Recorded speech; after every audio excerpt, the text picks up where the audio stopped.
Hariom. Knowledge plus में हम सभी विद्यार्थियों का स्वागत करते हैं।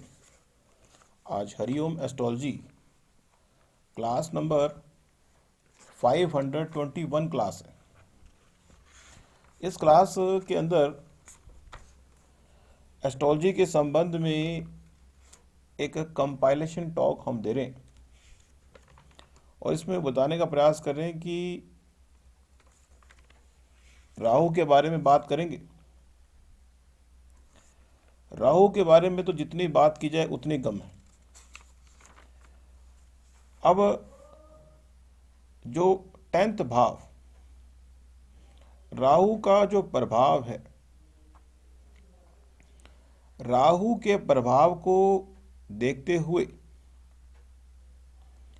राहु एक ऐसा प्लेनेट है जो नॉर्मली कुंडली में हम ये देखते हैं कि राहु के प्रभाव को अगर देखना हो तो राहु किसी भी भाव में बैठा हो तो नॉर्मली हम ये देखते हैं कि शनि की तरह उसका व्यवहार हो सकता है, चाहे किसी भी भाव में बैठा हो, क्योंकि बाय डिफॉल्ट शनि की तरह ही राहु का व्यवहार होता है।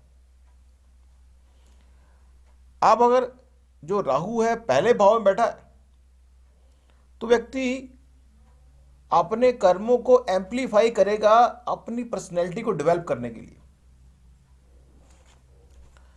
राहु के संबंध में यह भी कहा गया कि राहु मैनिपुलेशन भी है।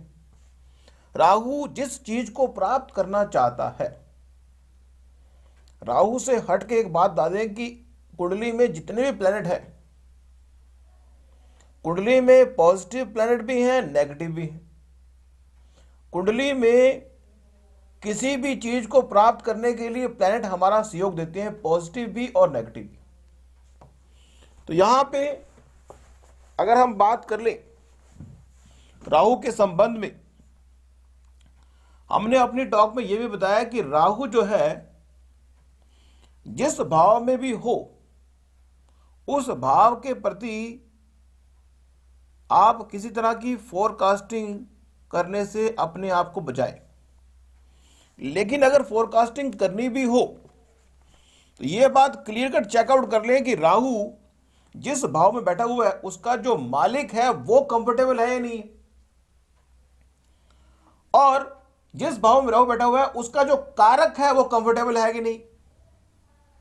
या 2 पॉइंट और आगे, राहु जो है वो चीजों को मैनिपुलेट करके जिस चीज को राहु प्राप्त करना चाहता है, जिस भी चीज को राहु प्राप्त करना चाहता है वो हर हालत में वो प्राप्त करेगा। लेकिन फर्क ये पड़ेगा कि राहु उसी चीज को प्राप्त करना चाहेगा, उसी चीज के संबंध में डिजायर पैदा करेगा जिस हाउस में राहु बैठा हुआ है। अगर वो पहले भाव में बैठा हुआ है तो पर्सनैलिटी के संबंध में डिजायर को फुलफिल करने का प्रयास करेगा, लेकिन वो सफलता प्राप्त करेगा या नहीं करेगा ये इस बात पे निर्भर करेगा कि पहले भाव का कारक और पहले भाव का डिपॉजिटर मींस मालिक कहां है। अगर ये दोनों ही कंफर्टेबल है तो राहु पावरफुल तरीके से आपकी पर्सनैलिटी को ऐसे डेवलप करेगा कि आपकी पर्सनैलिटी इंटरनेशनल कर देगा। क्या कर देगा? इंटरनेशनल कर देगा। दूसरे भाव में अगर राहु बैठा हुआ और कारक के रूप में भी प्लैनेट कंफर्टेबल है और राहु का जो मालिक है मींस दूसरे भाव का जो मालिक है वो भी कंफर्टेबल है, तो व्यक्ति को इंटरनेशनल इनकम क्रिएट करने में बड़ा हेल्पफुल होगा और कर भी पाएगा। राहु अगर तीसरे भाव में होगा और तीसरे भाव का मालिक कंफर्टेबल होगा, तीसरे भाव का कारक भी कंफर्टेबल होगा, तो राहु वो कर देगा कि आपकी जो ताकत होगी वो इंटरनेशनल ताकत होगी।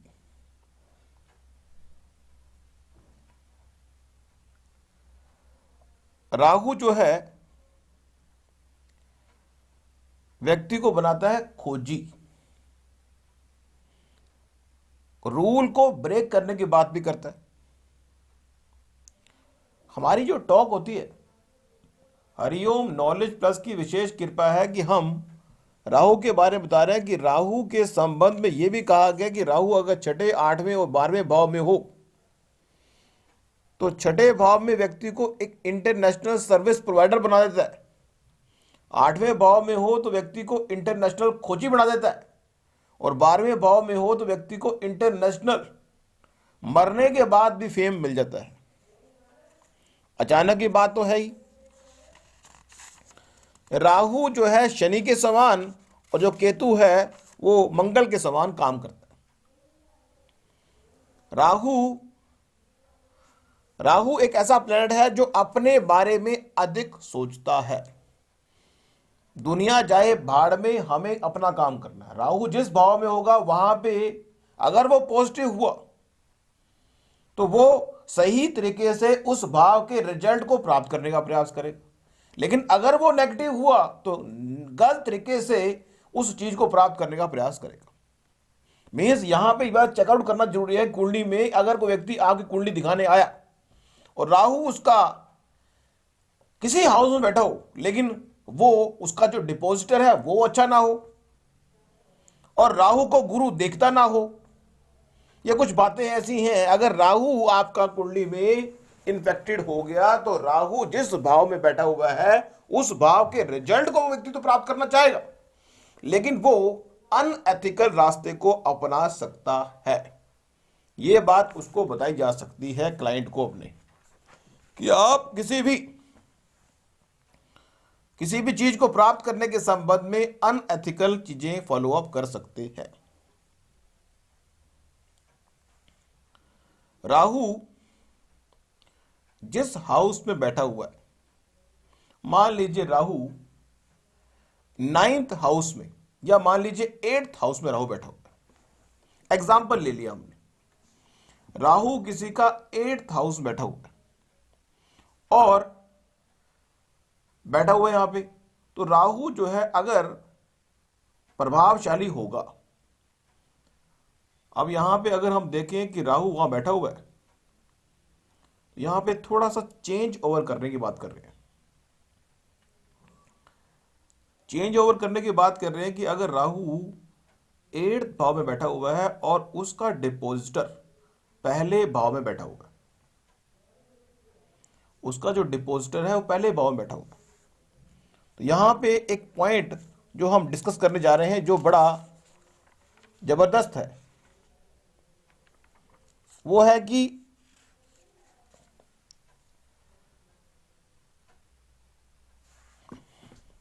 जिस हाउस में राहु बैठा है वहां पे उस प्लेटफॉर्म को डायरेक्ट रूप से, और जहां पे राहु का डिपॉजिटर बैठा हुआ है, मींस राहु जहां बैठा हुआ उसका मालिक जहां बैठा हुआ है, वहां पे भी इनडायरेक्ट रूप से पाथवे के रूप में अपनी चीज को प्राप्त करने का प्रयास करेगा।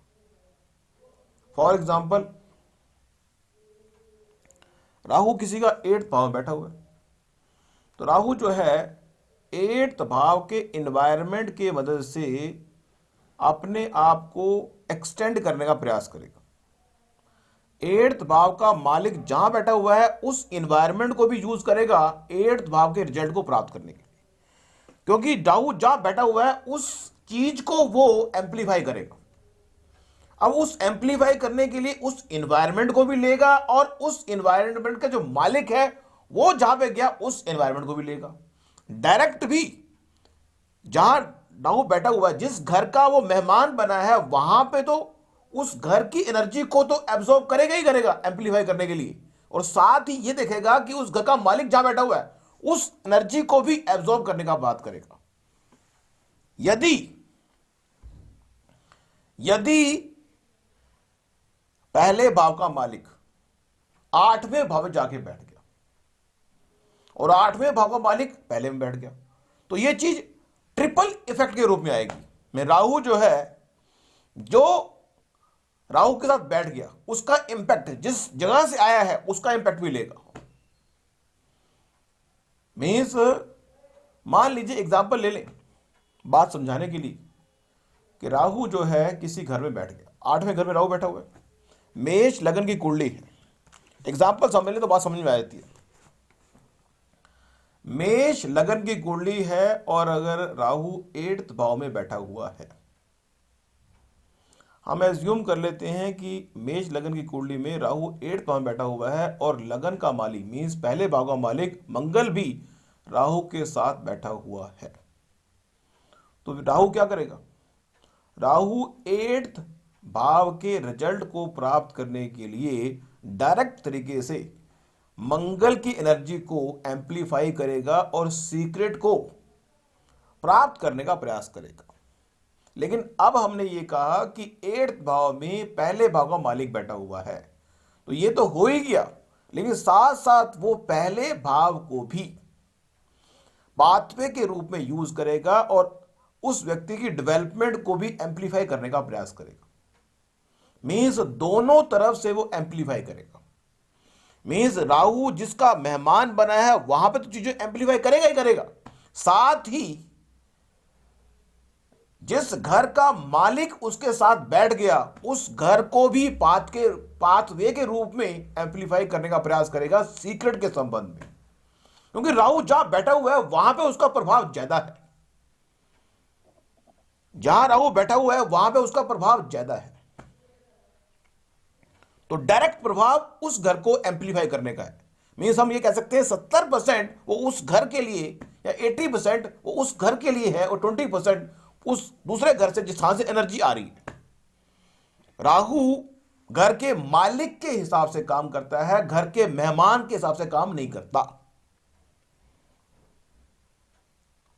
सेम ही यदि राहु 8th भाव में बैठा हुआ है और दूसरे भाव का मालिक प्लेनेट जो शुक्र है वो राहु के साथ आके बैठ गया, तो राहु ने क्या करना है? राहु ने तो 8th भाव की एनर्जी को एम्पलीफाई करना है 80% और 20% वो दूसरे भाव की शक्ति को भी एम्पलीफाई करने का प्रयास करेगा और उसको पाथवे के रूप में यूज करेगा ताकि वो 8th भाव के सीक्रेट को और एम्पलीफाई कर सके। अब अगर हम देखें राहु किसी का 8th भाव में हो और तीसरे भाव का मालिक जो बुध है वो 8th भाव में आ गया, और बुध और राहु की तो ट्यूनिंग बड़ी जबरदस्त है, तो यहां पे राहु 80% जो है 8th भाव को एम्पलीफाई करेगा, लेकिन 20% वो इस जातक की ताकत को भी एम्पलीफाई, ताकत के माध्यम से एक सीक्रेट को प्राप्त करने का प्रयास करेगा। ताकत तीसरा भाव होता है, स्किल तीसरा भाव होता है। अब अगर 8th भाव में राहु है, हमने उसके स्टैटिक जो रूल है वो बता दिया आपको, अब इसको चेकआउट कर सकते हो। मीन्स राहु जो है डायरेक्ट रूप से जिस गोल पे टिका हुआ है वो है जहां पे राहु बैठा हुआ है। इनडायरेक्ट रूप से भी चीजों को वो गेटअप करता है। मीन्स मान लो किसी व्यक्ति को कहा जाए कि तूने जो है ये काम करना है, एक काम दिया किसी व्यक्ति को, तो जिस जगह पे उसको काम दिया कि जहां पे उसने काम करना है वो उस काम को कर रहा है, लेकिन वो दूसरी ताकत को इकट्ठा कर रहा है ताकि उस काम को करने में हेल्प मिल जाए। तो राहु जिस घर का मेहमान बनता है उस घर में उसकी शक्ति अधिक है, लेकिन अगर उस मेहमान राहु के साथ कोई और प्लेनेट बैठ जाए तो राहु उस मेहमान के साथ मिलके भी अगर काम करना चाहे तो शक्ति बढ़ भी सकती है, कम भी हो सकती है। राहु का फेवरेट आ गया तो शक्ति बढ़ जाएगी, कम आ गया तो कम हो जाएगी।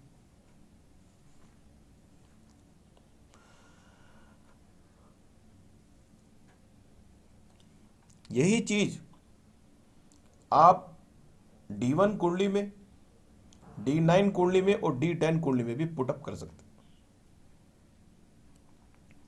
अब अगर हम देखें किसी व्यक्ति की कुंडली में राहु 8th भाव में हो, सीक्रेट राहु का उद्देश्य हो गया, अब उस सीक्रेट को प्राप्त करने के लिए वो 8th भाव की एनर्जी को यूज तो करेगा ही करेगा, लेकिन अगर राहु के साथ 4th भाव का लॉर्ड बैठ गया तो 20% वो उस जातक की प्रॉपर्टी के माध्यम से भी सीक्रेट को एम्पलीफाई करने का प्रयास करेगा। मीन्स राहु जो है अपने गोल को प्राप्त करने के लिए, राहु अपने गोल को प्राप्त करने के लिए जिस घर का मेहमान बना है उस मेहमान घर की एनर्जी को, और उस मेहमान के साथ कोई और मेहमान बना है उस घर की एनर्जी को, दोनों को मिलके एक टारगेट बनाएगा और उसको प्राप्त करेगा। अब उस टारगेट को प्राप्त करने के लिए, हमने पहले भी कहा था, उस टारगेट को प्राप्त करने के लिए राहु 1 नंबर का रास्ता भी अपना सकता है और 2 नंबर का भी। लेकिन अगर राहु को जो है अच्छे प्लैनेट देख रहे हैं और गुरु देख रहा है, तो व्यक्ति, राहु जो है उस भाव में जहाँ पे राहु बैठा हुआ है वहाँ पे वो उस रिजल्ट को प्राप्त करने के लिए एथिकल तरीका अपनाएगा, अदरवाइज वो नॉन एथिकल तरीका अपनाएगा। आप अपने क्लाइंट को ये गाइड कर सकते हैं कि अगर आपका राहु ऐसा है तो आप नॉन एथिकल तरीका अपनाएंगे और वो आपको नुकसान देगा। कुंडली में अगर कोई योग बना हुआ है तो वो अपना प्रभाव दिखाएगा ही दिखाएगा।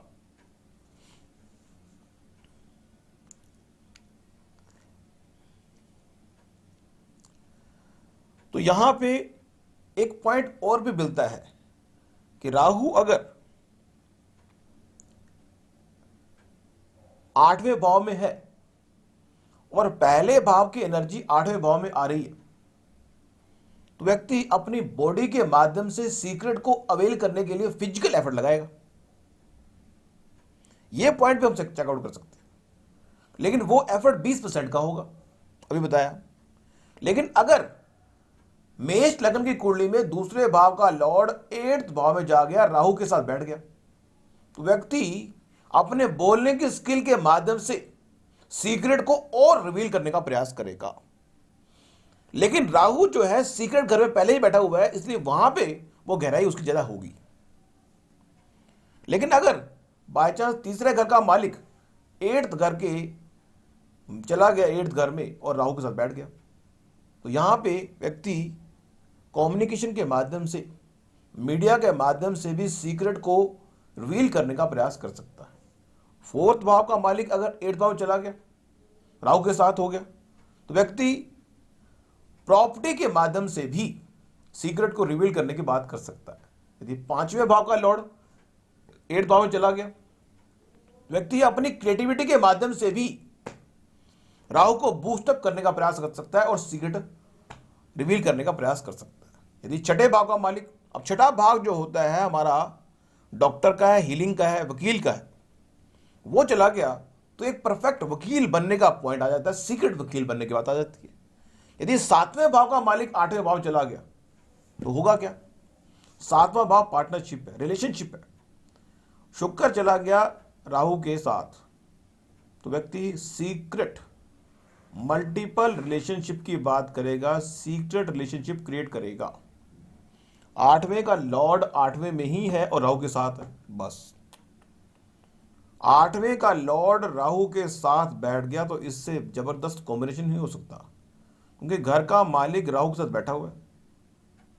घर का मालिक राहु के साथ बैठा हुआ है तो घर का मालिक राहु को कंट्रोल करने का प्रयास करेगा। अगर वो कंट्रोल कर सकता है तो ठीक है, अदरवाइज घर के मालिक को एक ताकत मिल जाएगी राहु के साथ, और फिर राहु घर के मालिक के हिसाब से अपने बिहेवियर को चेंज करेगा और 8th भाव के रिजल्ट को जबरदस्त आपको दिखाएगा। यदि 9th भाव का मालिक 8th भाव में राहु के साथ बैठ गया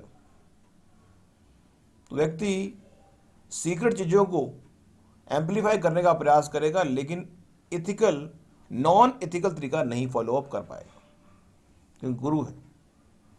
यदि 10वें का लॉर्ड 8th भाव में बैठ गया और राहु के साथ बैठ गया तो व्यक्ति अपने कर्म के माध्यम से सीक्रेट को रिवील करने का प्रयास करेगा। अलग अलग तरह के कर्मों के माध्यम से वो सीक्रेट को रिवील करने का प्रयास करेगा।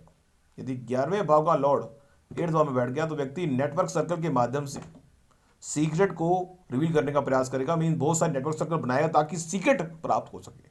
यदि 12वें का मालिक 8th भाव में चला गया तो व्यक्ति विदेशी जो ताकतें हैं उनके माध्यम से सीक्रेट, मतलब विदेशी ताकतों के माध्यम से सीक्रेट को रिवील करने का प्रयास करेगा।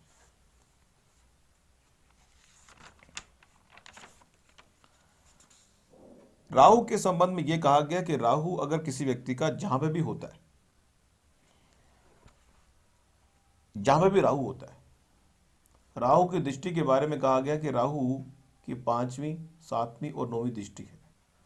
राहु जिस घर में बैठा हुआ है वहां पे जितना शक्तिशाली होगा, अगर कोई मेहमान आपके घर में आए और शक्तिशाली हो, तो अगर वो शक्तिशाली होगा तो उसकी दृष्टि में शक्ति होगी। तो राहु अगर पॉजिटिव है, शक्तिशाली है, तो उसकी दृष्टि में भी लाभ मिलेगा और उसका प्रभाव आपको दृष्टि में मिलेगा। राहु अगर किसी का 10th भाव में है तो उसकी दृष्टि दूसरे भाव में, चौथे भाव में और 7वें भाव में, 6ठे भाव में होगी। तो व्यक्ति अपने फैमिली के बारे में, अपने घर के बारे में और अपने रूटीन के बारे में विशेष ध्यान देगा और एथिकल तरीके से देगा यदि राहु पॉजिटिव हुआ 10वें भाव में। नॉन एथिकल हुआ तो नॉन एथिकल रास्ता अपना लेगा। अब यहां पे एक पॉइंट और देने का विचार हुआ। राहु जो है वो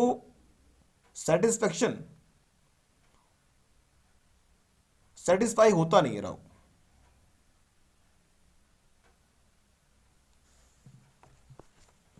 अब यहां पे एक पॉइंट टॉपिक से हट के बताने का मन हुआ और बता रहे हैं।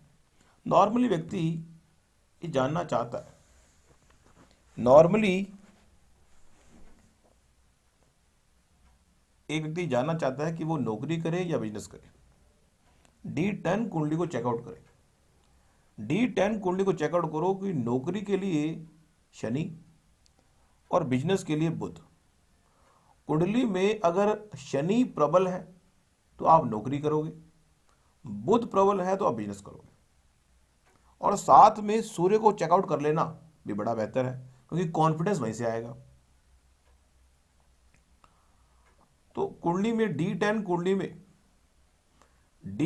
कुंडली में अगर शनि प्रबल है तो आप नौकरी करोगे, बुध प्रबल है तो आप बिजनेस करोगे, और अगर सूर्य प्रबल है तो दोनों काम कॉन्फिडेंस के साथ करोगे। तो यहां पे हम एक कुंडली के माध्यम से इसको थोड़ा सा एक्सप्लेन करने का प्रयास कर रहे हैं। एक कुंडली तो एक बहाना है, कुंडली तो एक बहाना है, हमने आपको बात समझानी है। मीन लगन की कुंडली है, सूर्य और शुक्र लगन में, चौथे भाव में चंद्रमा, केतु और गुरु, 8वें भाव में बुध महाराज जी, 10th भाव में राहु महाराज जी और 11th भाव में मंगल महाराज जी और 12th भाव में शनि महाराज जी हैं। अब इस कुंडली में ध्यान से देखें तो जो बुध महाराज जी हैं वो कंफर्टेबल हैं। मीन्स अगर आप अपने मित्र के घर में हैं तो आप कंफर्टेबल हैं, लेकिन आप अगर अपने घर में हैं तो और कंफर्टेबल। तो इस कुंडली में देखते हैं कि शनि जो है वो मोर कंफर्टेबल है देन बुध। और अगर सूर्य को देखते हैं तो सूर्य जो है वो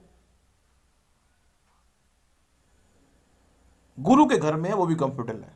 तो कॉन्फिडेंस के पॉइंट से इस जातक की कुंडली से चेकआउट कर सकते हैं कि ये जो भी कर सकता है नौकरी भी कर सकता है। मीन्स अगर ये बिजनेस करना चाहे बिजनेस भी कर सकता है, लेकिन प्रेफरेंस क्या रहेगी, क्योंकि शनि जो है वो मोर पावरफुल देन बुध है। तो अगर D10 कुंडली में शनि आपका पावरफुल है और साथ में हम ये भी चेकआउट कर सकते हैं, अब छठे घर का जो लॉर्ड होता है वो सर्विस के लिए और 7वें घर का जो लॉर्ड होता है वो किसके लिए होता है, बिजनेस के लिए। अब छठे घर का जो लॉर्ड है वो लगन पे आ रहा है और 7वें घर का जो लॉर्ड है वो अपने से दूसरे घर में जा रहा है। तो छठे घर का जो लॉर्ड है अपने से 8वें में गया है तो मुश्किल, लेकिन जॉब उसके पास आ रही है, सर्विस उसके पास आ रही है। लेकिन 7वें घर का जो लॉर्ड है अपने से दूसरे में गया तो व्यक्ति बिजनेस के बारे में विचार कर सकता है, लेकिन वो बिजनेस जो इनहेरिटेंस से चलता आ रहा है उसको कैरी करना आसान है उस व्यक्ति के लिए। वो बिजनेस जो इनहेरिटेंस से कैरी हो नहीं रहा वो नहीं। अगले पॉइंट पे आते हैं, वो है कि विजडम के बारे में बात करें। अगर हम देखते हैं कि किसी व्यक्ति की विजडम को चेकआउट करना हो, भी लॉन्ग टर्म विजडम है या शॉर्ट टर्म, नॉर्मली विजडम के लिए हम शनि को चेकआउट करें। कर्म के संबंध में जो विजडम है वो शनि जाती है, लेकिन स्किल के संबंध में जो विजडम है वो सूर्य जाती है। हमारी जो कॉन्फिडेंस है उसका वो रिप्रेजेंट होता है सूर्य। कहते हैं कि अगर सूर्य कुंडली में, सूर्य के संबंध में यह कहा गया कि अगर किसी व्यक्ति के कॉन्फिडेंस को चेकआउट करना हो कि कितना कॉन्फिडेंस उस व्यक्ति का होगा, पहला भाव, पांचवा भाव और सूर्य, पहला भाव, पांचवा भाव और सूर्य को चेकआउट कर लो कि पहला भाव पीड़ित ना हो, पांचवा भाव पीड़ित ना हो और सूर्य पीड़ित ना हो, तो उस व्यक्ति का जो कॉन्फिडेंस लेवल हो बड़ा जबरदस्त होगा, उसका कॉन्फिडेंस लेवल बहुत जबरदस्त होगा। छठा भाव जो है जॉब के संबंध में है, टेम्परेरी जॉब के संबंध में है। परमानेंट जॉब की बात करते हैं 10वां भाव है। अब हमने एक टॉक शुरू की थी कि अगर लड़का और लड़की की कुंडली को एनर्जी के माध्यम से चेकआउट करना हो तो इसको हम अगली क्लास में डिस्कस करेंगे। Thank you so much. और अगली क्लास में राहु के बारे में कुछ और पॉइंट भी डिस्कस करेंगे। Thank you so much for listening and always supporting Hariom knowledge plus.